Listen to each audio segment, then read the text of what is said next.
So, time to start working on the Oldsmobile again. I say again because this thing has been here for a while. Client number one, he started on it, did the frame, drivetrain, all that. He got it to mostly this point, then he runs out of money. So he sells it to client number two. Client number two likes it, likes the design, likes the direction it's going, all that. So we just nicely get going on it. Everything's all great. Then COVID hits. His business gets shut down. He's got a nightclub, so he was shut down for a while. But he's got everything all sorted out and everything all figured out again, so we're back on it. So what I'll do, I'll show you how we got to this point. I'll do a quick little walk around on it, and I'll catch you after that.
Figure I'd give you guys a little tour of it, show you what's been done and where the money's been spent. There's the motor. Ramjet 350 crate engine. brand new. I know you're thinking, why not an LS? I don't know. That's what they wanted. That's what they bought. Okay. Well, front suspension. QA1 control arms. Uppers and lowers. Coilovers are QA1 as well.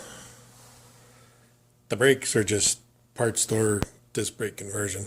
Nothing special there. Sway bar, that's Hotchkiss. And then everything else just part store rebuild. All the steering and everything. I think they swapped out the steering box. Something quicker ratio. But yep. That's all they did up here. Alright, here we are at the back. QA1 coilovers back here. Same thing, disc brakes, nothing special. Hotchkiss sway bar back here too, except it's in the trunk. Rear end, don't know. I think it's a posi. There was all kinds of drama going on when this was getting worked on. That was when the first client ran out of money. So I was steering clear of all of that. So not sure what they actually went with. Transmission's a 700R, rebuilt, upgraded. Nice install on the exhaust, huh? So as you can see from that other video, this is all redone. The original plan was the first guy wanted tube grill right across, covered headlights, everything. So I built all of this to work with the tube grill. Second owner wants the stock grill back in. Yeah, well, nothing fits now. So that's the front. Shaved the drip rails, both sides. And then the door handles. Anybody thinking of doing this? Don't. Had to think about this one. The way this originally worked, it had the chrome handle with the push button.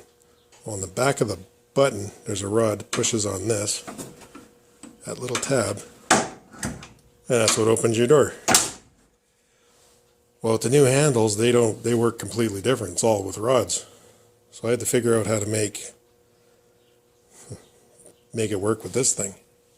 The idea somebody came up with was hook a bicycle cable from the handle, run it around, and you can see that's the inside handle. Grab that rod and work it that way. Problem is there wasn't enough travel in the handle to take the slop out of this rod, and it just didn't work. So I ended up doing, it's hard to see. I'll show you from the other side. So what I ended up doing, took that tab, welded it to that tab there, cut that off the latch that came with the handle. Now the problem with this setup, if you have that too short, you don't have enough leverage and it's hard to open the door. If you make that too long, well, you can run out of travel with the handle and the door won't open. So there's definitely a little bit of head scratching to make that work, but that little hole right there is where the rod connects to the handle, and it just works like factory. Yeah, you can see on this side. It works smooth, feels good, you know. Put together with stock parts, so it should last, and anybody who's worked on these will know how it goes together. So, problem is, to get in there to work, yeah, I just ended up cutting like this whole back corner of the door out, and then to make room for the handle, I had to cut all of this out, redo all of this, and it just barely fits. That's gonna it clears the window, but not by much. So yeah, if anybody's thinking of doing this, don't. Now, what else do we do in this thing? Get rid of the moldings. Yeah, sides are pretty clear, clean, whatever. The back end, I'll get set up and I'll show you what it actually looks like.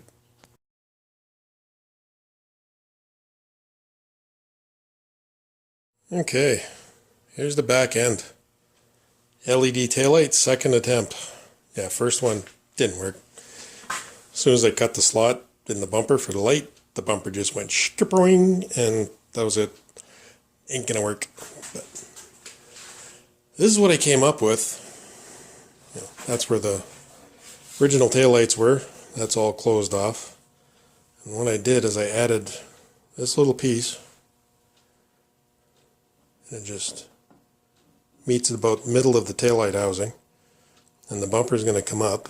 Same thing, just below. All line up. And what I've done, this has all been reshaped. You can kind of see on the other side. Kind of flows a little bit better. And then what I'm going to do, hard to see. I'm going to run, when I reshape the bumper, the line's going to come up, curve, and line up with that point. Right there. Like that. Lots of work. This is what we used for a taillight.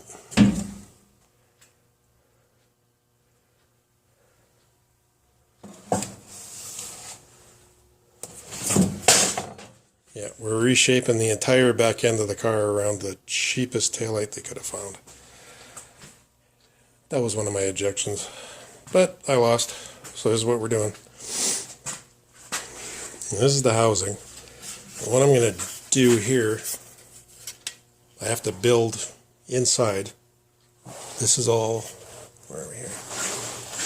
That's all cut out. This all has to be rebuilt.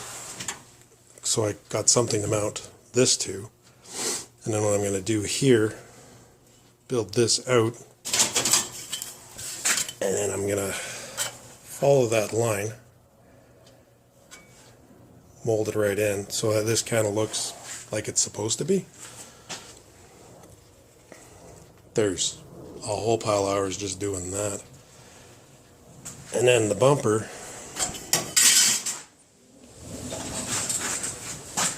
the bumper's all got to be redone. I'm going to trim it back here, got to add a piece right across. Build that up, reshape this, reshape the edge. It's pretty much just, I'm going to cut it like that, rebuild everything new. Again, a whole pile of hours. But, I'll show you what it looks like.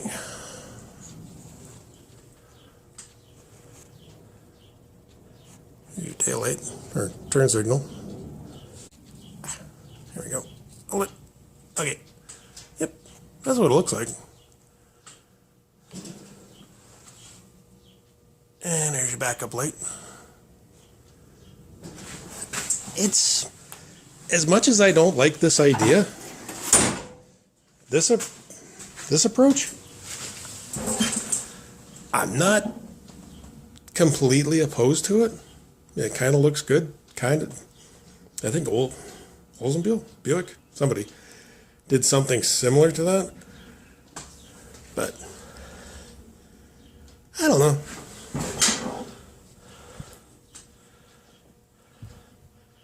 I just hope the guy doesn't run out of money again, because there's hundreds of hours still got to go into this thing. I'm pretty much starting from scratch. Oh, speaking of redoing everything, I haven't showed you the firewall yet. That's a whole other nightmare. Okay. When I showed the motor, you guys, some of you might have noticed something's a little weird back here. Something's not right. Well, if you look, it's hard to do this and film at the same time.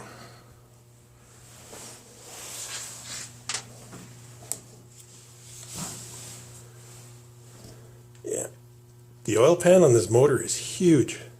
You can see it just barely clears that front cross member.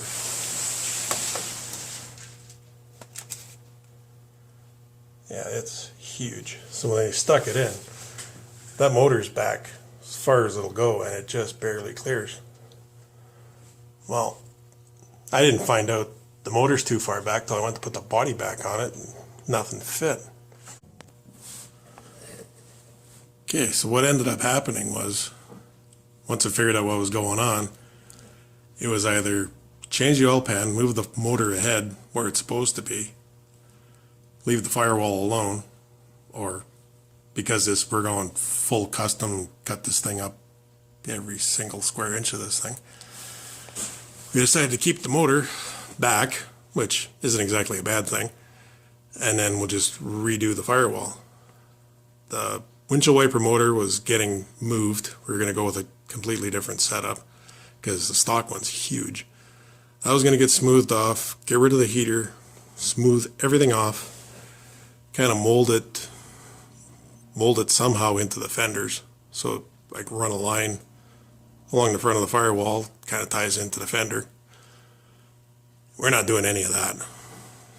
It's stock windshield wiper. He wants the heater back in it. Stock dash. I'll show you on the other side there. So now, yeah, I'm not sure what we're doing. It depends if we get a parts car. If we get a parts car, the motor's coming ahead, I'm going to put the firewall back stock. If not, I don't know. But I'll show you on the inside.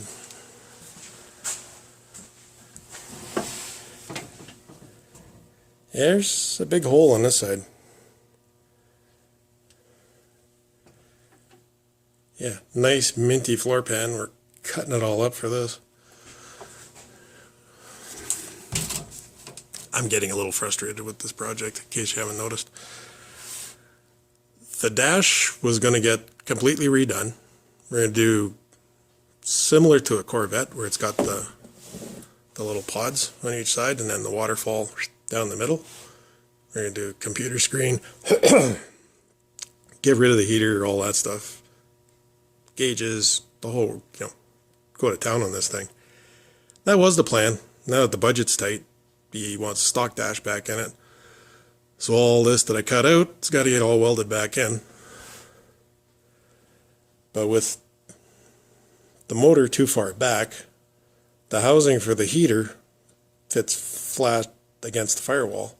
Well, that's not going to work because the motor's, 4 inches, 5 inches into the car. So I got to figure all that out, or figure out a different heater housing, or just put it all back to stock, which is kind of what I'm thinking. But that part hasn't been decided yet. Same thing on the back end. If we get a parts car, out with the LED, back to stock taillights, which I didn't think was that bad. I thought Oldsmobile did a pretty good job on these ones, but. So, there you go. You're all caught up. So, what we're doing now is finishing this thing. My instructions are just get it done. But on a bit of a budget, though. And, I don't mean you got 500, I want this thing done for $500. It's nothing like that. It's pretty much, he's giving me free rein to just get this thing done. Anything I can do to simplify the design, save a few bucks, go for it. Which, that's awesome. I have a picture in my head what this thing looks like when it's all done. And yeah, I'm just gonna basically get paid to build it exactly how I want. So yeah, can't really complain about that. I do have some boundaries, however, such as the LED taillight. I'd like to get rid of it, put it back stock. He wants to keep it, so for now, we'll start at this end. This end, there's no real conflict on up here. So that'll be the first video, me figuring out how all this is going to work. But yeah, it's the tail light. I got to coax them in a different direction, but we'll see who wins that one. But yeah, it should be interesting. If you like welding videos, there's going to be a whole pile of them coming. Between this and that thing lurking over there, yeah, I'm going to be welding for the next friggin' 3 months. So, yeah, that's what you're in for. Catch you on the next one.